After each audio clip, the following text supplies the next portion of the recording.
here, there are some pink pages. Yeah, you'll like them. And that's what we're going to start with today. And we're going to kind of just go through the nuts and bolts. So on each teaching team, there are people who, Cindy and the preschool ones are right here, Nikki. I don't have any pink paper now. You can share Mine's virtual. with share with Chris or Therese, because the pink Oh, pages no, are the mine's same. virtual. I didn't, Yeah, didn't wanna we just made 4 fill it copies. You're gonna have to fill with the paper. Not gonna do it. It's alright. I'm trying to get green. How can I get green? These guys need the preschool ones. Denise was going to photocopy them this morning, but the power was going, so I don't know. Well, I know, but it's the. We're going to give them the pink pages. Can we have them share your binder, Eliza, and you share with your dad? Yes. And Megan needs hers. Because the pink pages are the same in all the grades. So this is just the basic introduction of nuts and bolts. And all of you and your teaching teams have somebody that's already taught before in RE. And most teaching teams, there's someone who's new. So the new people for whom this is all new, you will have some experienced teachers that will be like, yeah, this is how we do things here.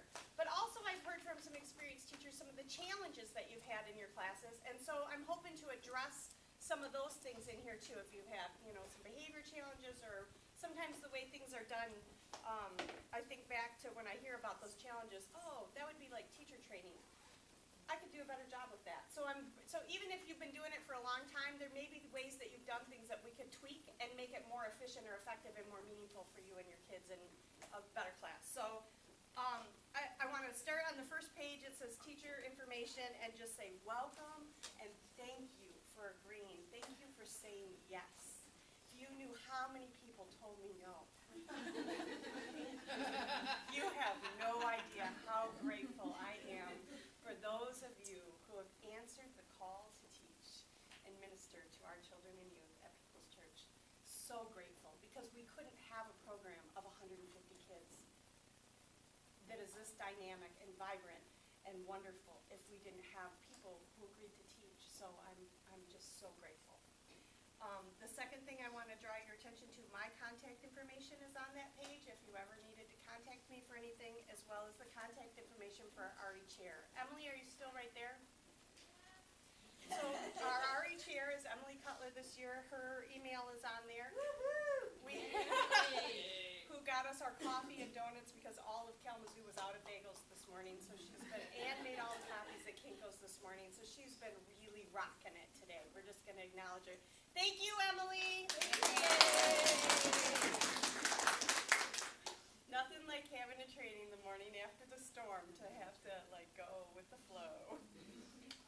We have open meetings every month. If you ever had an item or an agenda that you wished was being addressed, you're welcome to contact her, put it on the agenda, or perhaps come to a meeting yourself if you're interested.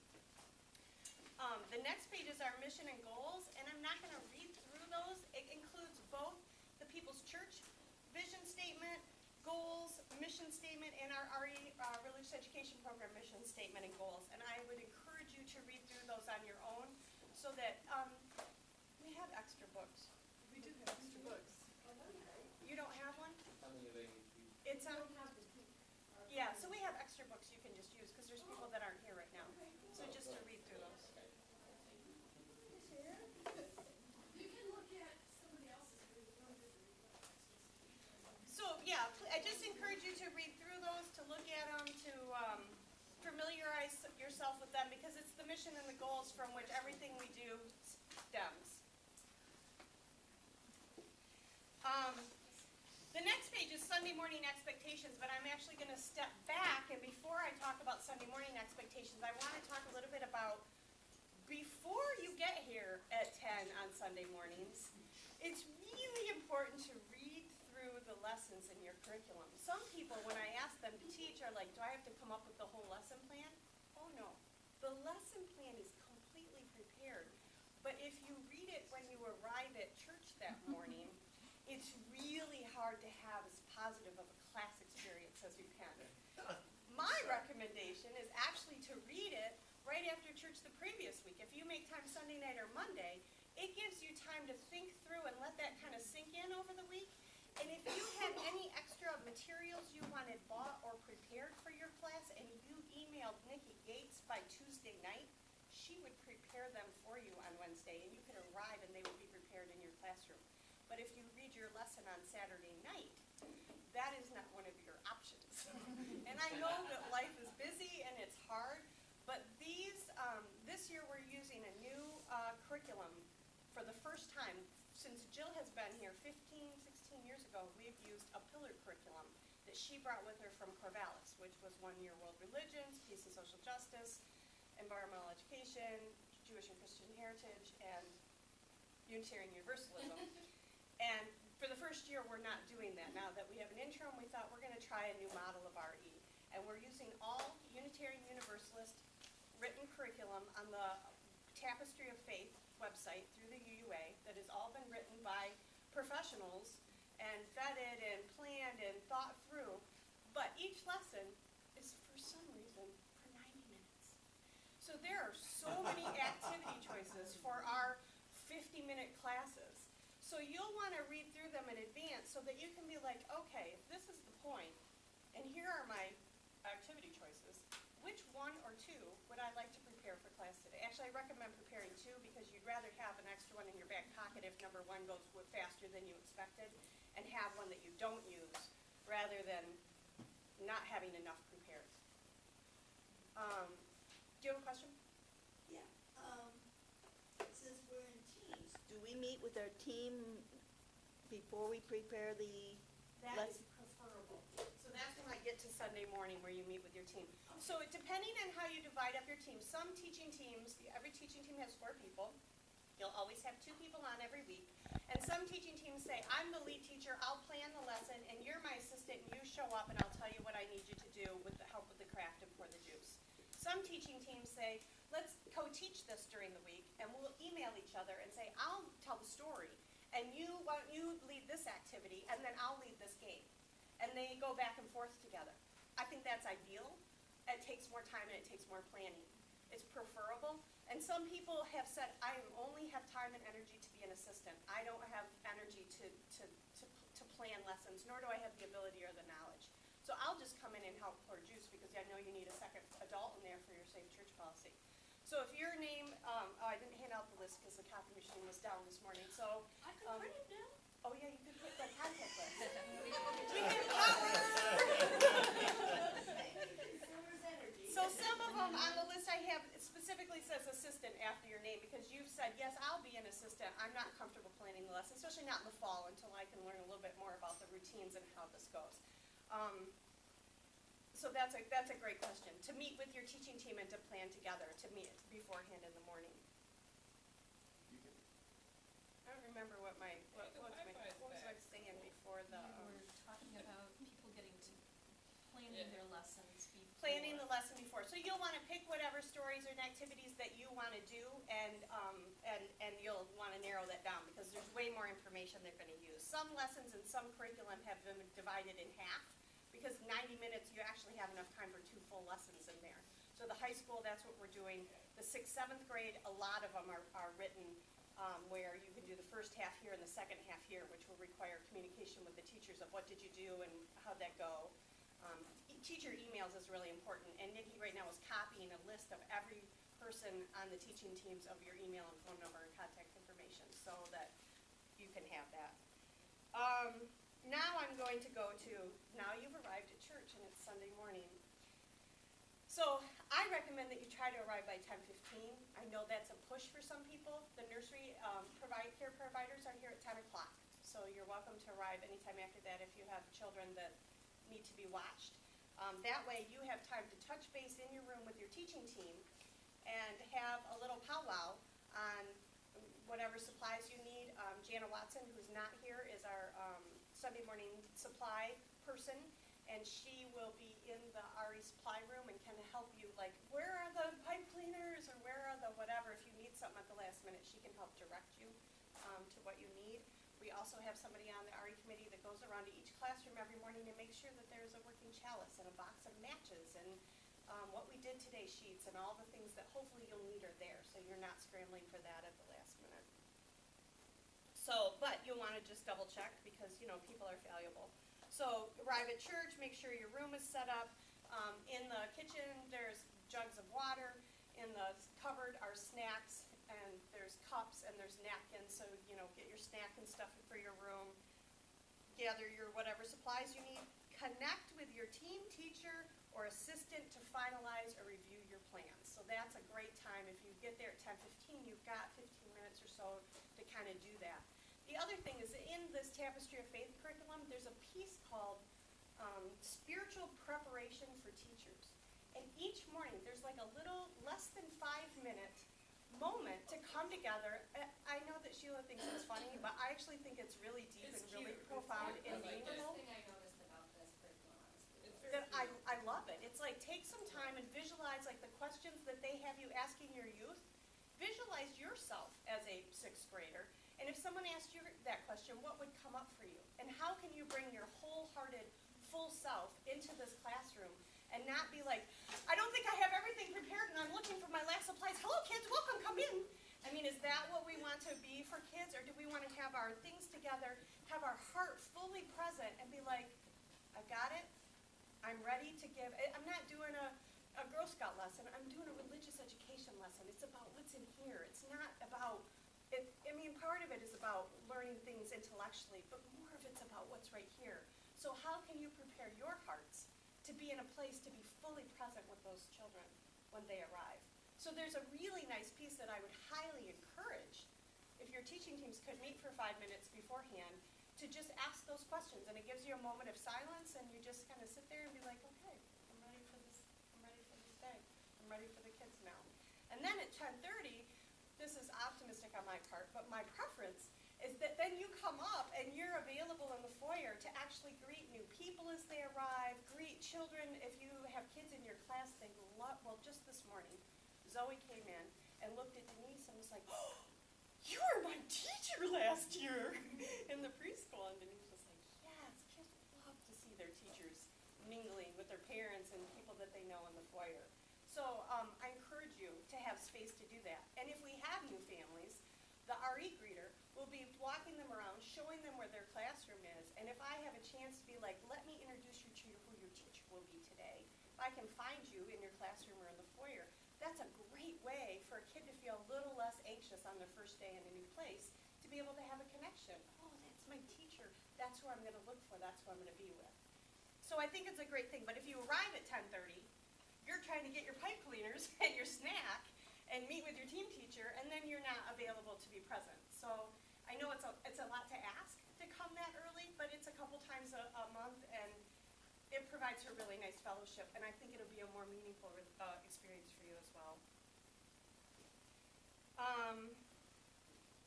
This year, we've made a little change in the singing. It will only take place with the kindergarten through 3rd graders. We have paired 5th and 6th graders, or 4th and 5th graders together this year. And so we're not bringing the 5th graders back down to singing. So as children, go now in peace, they shall go. All will go directly to their classrooms, except for K through 3rd will go back into room 9, and they will sing for 10, let me just repeat that, 10 Now, I take exception minutes. to that. We've been so careful with 10 minutes. The problem is, we don't know what time those kids are gonna show up. Yeah. But we've been really good with Good. our 10 minutes. Excellent. 10 minutes. That's good, because when it goes to 15, then it really cuts these 90-minute lessons shorter. So 10 minutes in the singing, and then they will go to their classes. And we're gonna do all fun songs this And it's going to be really designed to get their wiggles out, less about learning multiple verses and more about we've sat in church for 15 minutes, still and quiet, and we're going to go sit in our class and do our check-in and learn. Right now, we're going to do some you hokey pokey, and then we'll be able to go and learn even better. Joke, that's one of our songs. Your role, if you're a kindergarten through 3rd grade teacher, is to go into the singing and help with the kids who are maybe not as enthusiastically engaged as we would hope for them to be. So in the back of the room, if there's a child who absolutely refuses to participate, they may sit quietly in the back of the room, encourage participation. I think it'll be more likely that these younger kids are the ones that like it, will be able to do so. And if if they absolutely refuse, we're not gonna make them participate, but they can't be distracting for the ones that are. So while the leaders are leading, singing in the front, you know, the teachers are in the back trying to make sure that everyone is at least somewhat appropriately engaged behaviorally. Before the intergenerational services, we will probably pull in the rest of the kids to learn some additional songs during that time frame. So for those couple weeks. In the classroom, attendance is so important. Can I just emphasize, or emphasize, the importance of regular attendance in your classrooms? People are sending out lists of attendance to attract our new minister. This is like one of the statistics that we're putting in our search packet. And I'm like, well, that teacher didn't take roll that day, so we don't actually have, because they forgot. So we don't have accurate numbers. These are such ballpark numbers. But they could be really accurate if we just remembered to take roll each week. The younger kids actually put their own stickers on their chart by themselves. They start that in preschool. And the older kids are just as capable of it. So we are welcome to, you know, let them do that. Which does not mean That you can put a sticker down for your entire year on the first day, even though you know, so there's a little conversation you can have with them about ethics and about right relations and honesty, about only putting the stickers down on the day we're actually there, because we're looking for an accurate count and not just to win the amazing attendance award prizes at the end of the year. I don't think I'm going to go over all that, but what's not on your in your packet is about the what we did today sheets. I was going to hold one of those up, but I forgot to grab it this morning. In this Tapestry of Faith curriculum, there's something called home, sending it on home connections. And each week it recommends an email is mailed to parents saying, this is what your child did in class today, and this is what we're doing next week. And because we thought that might be a bit much for teachers, Nikki has offered to do that for every single class.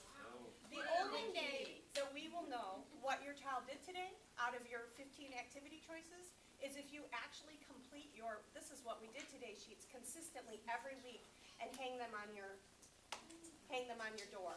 So not only is it useful for parents who actually love to come pick up their kids and glance at that sheet and say, oh, cool, this is what we did today, because then in the car on the way home, they can be like, well, it sounds like you learned about the story of Peter Rabbit. What was that? Oh, it gives them kids a way to kind of talk about it a little bit. So I'm telling them that you have graciously agreed to send the home connections home to the families each week. I also think it might be a way to help encourage families to come, oh, my kid is learning about this next week. A lot of our curriculum this year is on, especially older kids, on ethics and values. And there's some topics there that I think will really engage families. So I encourage you to fill out your what we did today sheets every single week and hang them on their door. If there's something else that you would like to go out in an email to your grades families, maybe note it on the back. Next week we're going outside. Have them bring their coats with them, or something like that. You can a reminder or any extra things, you can put it on there and you can include it in the email. That way we don't have to depend on you guys to email us each week. Your curriculum doesn't have that. It's really scary when you get in there.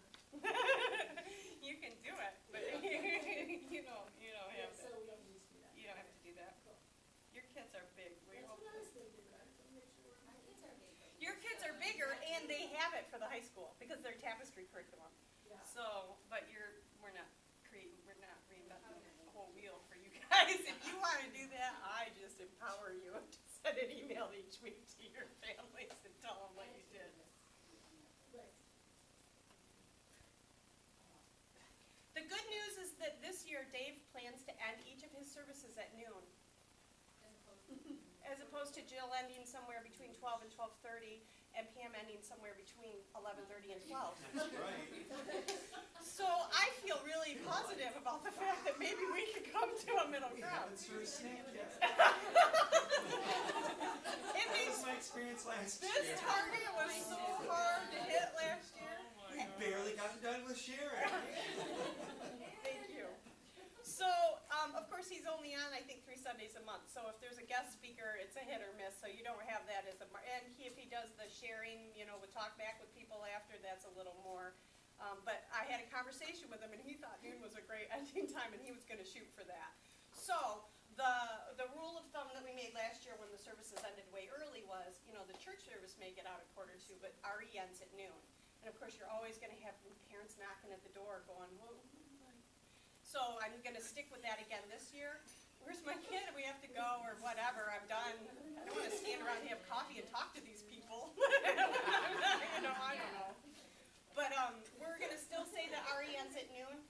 But if church is not out for some reason, please do not let your kids out of your room before church gets out. There should be, or there will be age-appropriate games in each room that they can have some quiet free playtime or conversation or hang out or whatever until church ends. Diane, a couple questions I have. Yes. One is, what's the RE committee's view on before church service starts, kids being in RE rooms kind of by themselves? Because I will tell you that happened a number of times where I would go in to prepare a room and there would be just a couple of kids there playing. I'm like, this isn't, because I know the RE's policy is that when it's teaching time, there need to be 2 staff there, just because we have a safe church policy. And I wouldn't think that it'd be any different now. Before And it church. wasn't always kids who were in 2nd grade. Right. It'd be sometimes Well, high that's school the kids or. room, and so that room was designed for kids to hang out in before the service. Yeah. And before church, kids are their parents' responsibility. I mean, before RE starts, Yes. it's up to the parents, and if parents are comfortable with their kids hanging out in the kids' room before church because they've come early to help make snack or do something, then, that's really what that's designed for, and it's been moved, it's not in that room anymore. It's been moved, we just moved it this week over to the old Head Start room, which was much huger, it has more space. 2nd grade room has been moved. We did a lot of moving this week. So the rule of thumb before church with kids is, if they're younger, they may go in the nursery, and Emerald and the nursery care providers can watch them. If they're, whatever age that you feel comfortable letting your kid wander the church on their own, 10 years old or whatever that is, as long as their behavior is appropriate and they're not disrupting or being a problem, they're welcome to hang out and play in the rooms.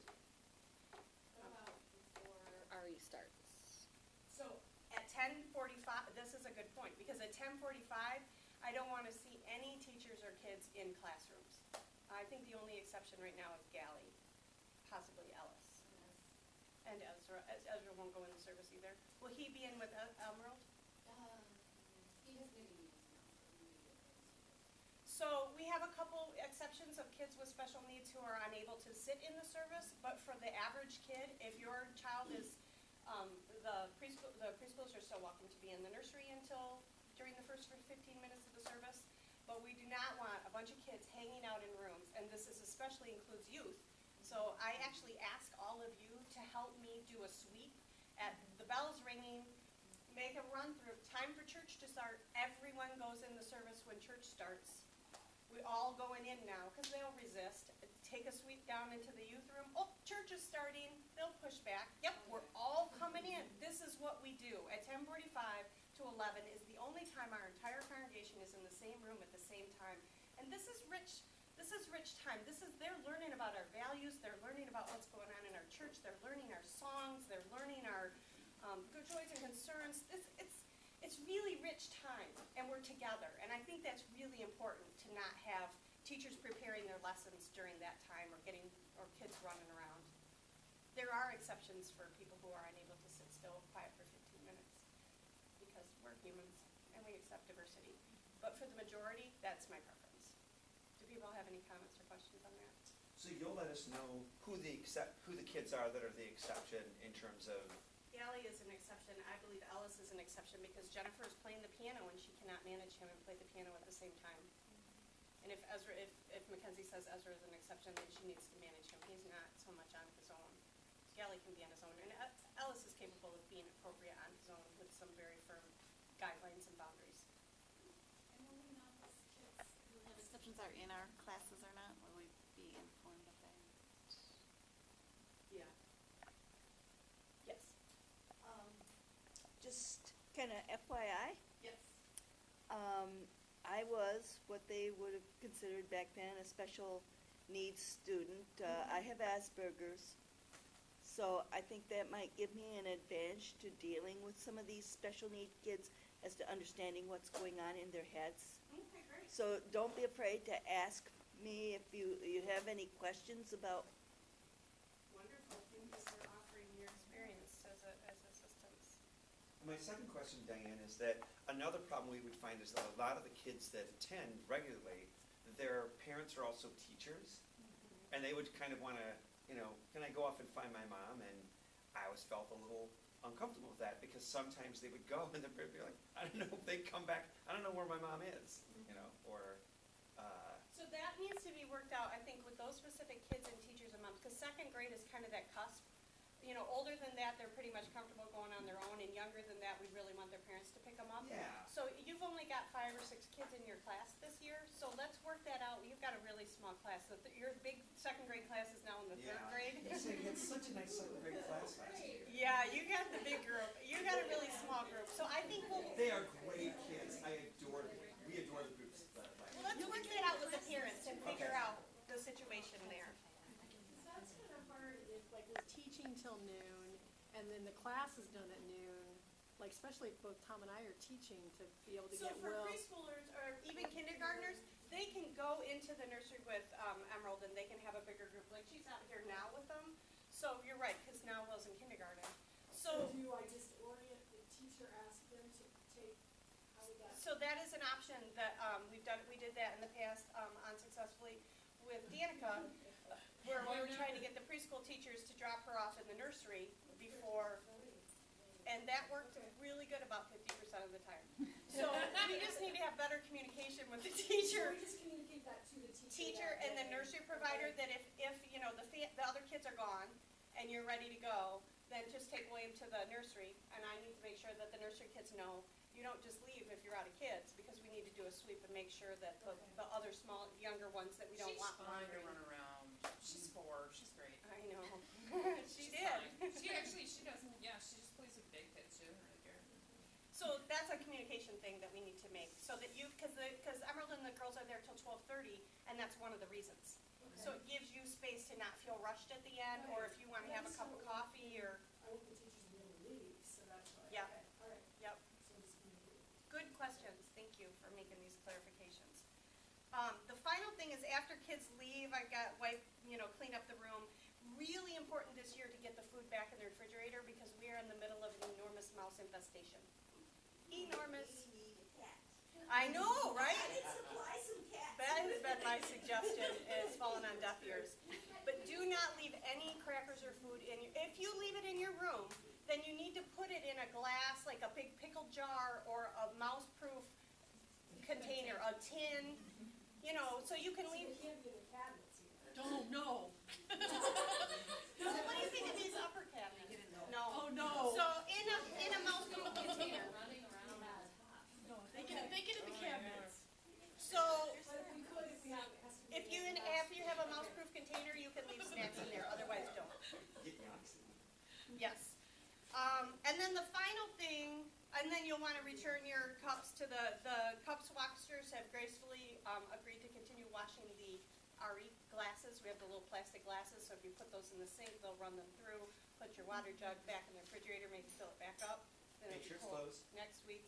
We're getting different water jugs. So last year's leaked. We're just doing different jugs that aren't going to leak all of it while in the refrigerator rusted anymore.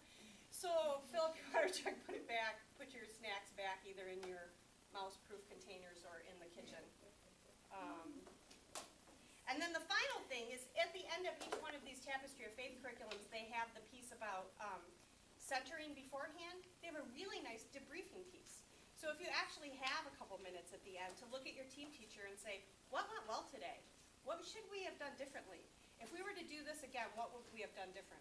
Or for the ones who have lessons that we did the first half today and next week we're doing the second half, in the email that goes out to the team, this is relates for especially the older, all the high school and the 6th, 7th, what do we want to know, that we ended on, and what activities, depending on what went well, do we recommend that they do next time? So, a couple minutes of debriefing could be really helpful, and in each page on, not middle school, not the 8th and 9th, but the other ones, there's, an orange sheet, and on the back of every orange sheet is a page that says, things that went well this week, things for improvement. So if you note those right on that page, right that day, when it's fresh in your mind real quick, then that gives an opportunity that if we use this curriculum again, we can note that, and that will help us to be better. Is it okay to write in the binder? You may write in the binder, you can write on anything you want. Can't do that with frozen onion. Yeah. Dan, were you gonna talk about allergies? Yes, when I got to the safety policy. Okay. But in each classroom, there is an allergy, there will be an allergy folder that has who has food allergies in your room, and we will put the red sticker again by the name of the person on your attendance chart. If somebody has like a peanut allergy or something, you'll notice a sticker that gives you a cue to look for the folder that says so-and-so has an allergy to X, Y, or Z. Are there gonna be allergen-friendly snacks at the trip? or There are snacks? always gluten-free snacks. If there are other allergies that we need to be aware of, I mean, our snacks are basically pretzels and cheese nips and, you know, there's always gluten-free. So if there's other issues that we need to be aware of, Denise is our snack buyer and she can buy things accordingly. If we have other issues, we can get over. Can I ask you a quick question?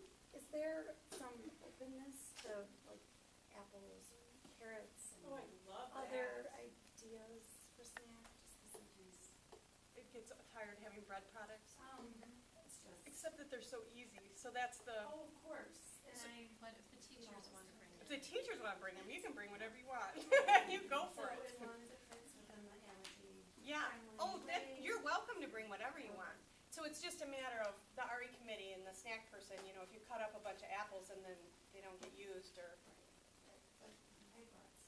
yeah, oh, Wanna make please. sure that's still okay, maybe we can keep that to other people. if Then they you want have to. your go above and beyond. Oh, no, it's just a bag of apples in there that you pick up on the way and you bring that thing that goes like this and the kids think it's cool. But I think it just helps Yes, cut on some of the other Yep. types of food. I think that that's great, which is why we changed from apple juice to water because of the sugar that kids were getting. Okay, so move over to Sunday RE procedures. And this is just a review here. You know, each Sunday you're expected to go into the service with your families and be dismissed. And parents should not leave their children in RE rooms during the sharing service. So that first 15 minutes, kids are not to be hanging out in rooms. You can, if you find that's happening, you have my authority to say, oh, we're all going in the service. And if they push back, send them to me. Very important to accurate attendance each week. If you get new visitors, please add their names and ask families to fill out the RE registration forms if they've come, 3 weeks and it looks like they're going to keep coming back. We'd love to get information on them. Where are those from? Usually right up on the counter, right up in the front in the center. We talked about snacks. Substitutes. Within your teaching team, if you're able to find substitutes, if you know that, a certain week you can't do it, you could trade in your teaching teams. That's like an ideal.